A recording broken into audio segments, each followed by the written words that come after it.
The worst day on Wall Street since the crash of 1986. The Dow traders are standing there watching in amazement, and I don't blame them. We're now down 43%. Almost everything there completely wiped out. And the NASDAQ, everything and more has been completely wiped out. Let's talk about the speed with which we are watching this market deteriorate.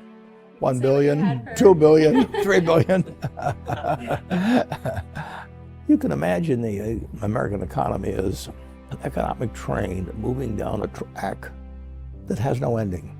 And it picks up cargo and passengers as we go along. There's 330 million of us now, and there were only 4 million in 1790.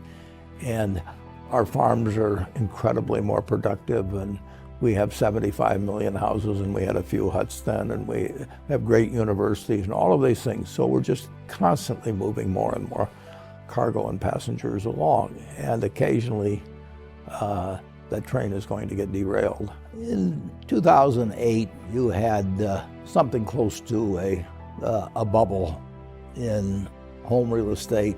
50 million people had mortgages roughly at that time out of 75 million homeowners. When that bubble burst, it hit home to probably 40% of the households in the country, these people that had mortgages on their houses. And fear spread in the month of September 2008 at a rate that was like a tsunami. Who do you hold responsible for that? Bubbles are always hard to ascertain the originators of it. There really aren't any originators. Everybody got caught in. Some were foolish, some were crooked, some were both. But you had a mass illusion that it could go on forever. You had Wall Street firms participating, you had mortgage originators participating, but you had the public participating. And it was, you know, it was a lot of fun. I mean, it was like Cinderella going to the party. I mean, it was all going to turn to mice and pumpkins at midnight, but nobody wanted to leave until 1 minute to midnight, and the rush for the door couldn't be handled. What for you were the lessons you learned from 2008? I didn't really learn any new lessons in 2008 or 9. I had emphasized to me some of the things that I'd always believed, that you do need somebody who can say, we'll do whatever it takes. The U.S. government had to do the right things, not perfect things, but generally the right things, starting in September, and they did a fantastic job, actually, of getting the train back on the tracks. There was still damage for a long period thereafter, but it was really important to have fast action at that time. And we were very fortunate we had the leaders we did. If we'd had people who waited for all the information to be right, or for committees to work, or that sort of thing, it would have been far, far worse. People talk about a fog of war, but there's a fog of panic too. And during that panic, you're getting inaccurate information, you're hearing rumors. If you wait till you know everything, it's too late.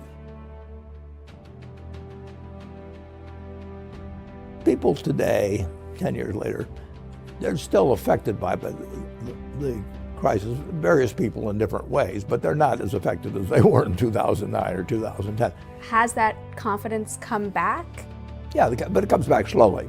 I can understand why people that lost their houses or lost their jobs or whatever may have happened to them feel that there must be somebody out there that was profiting from this, that did it doing some things that should send them to jail.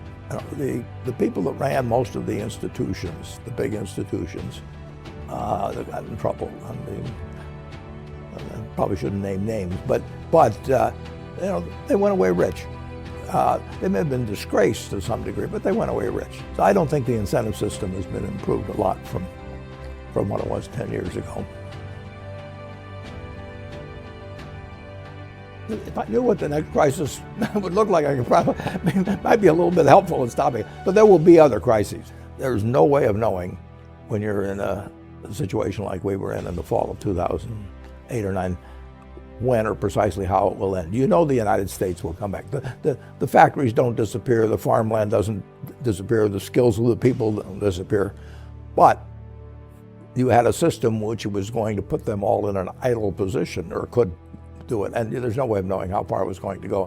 What's left from the crisis is pretty much our memories. I mean, the tracks are still there, the train's still there, but we had a big interruption in 2008 and 9. And now the train has been running pretty darn well, and we've shown that America can't be stopped.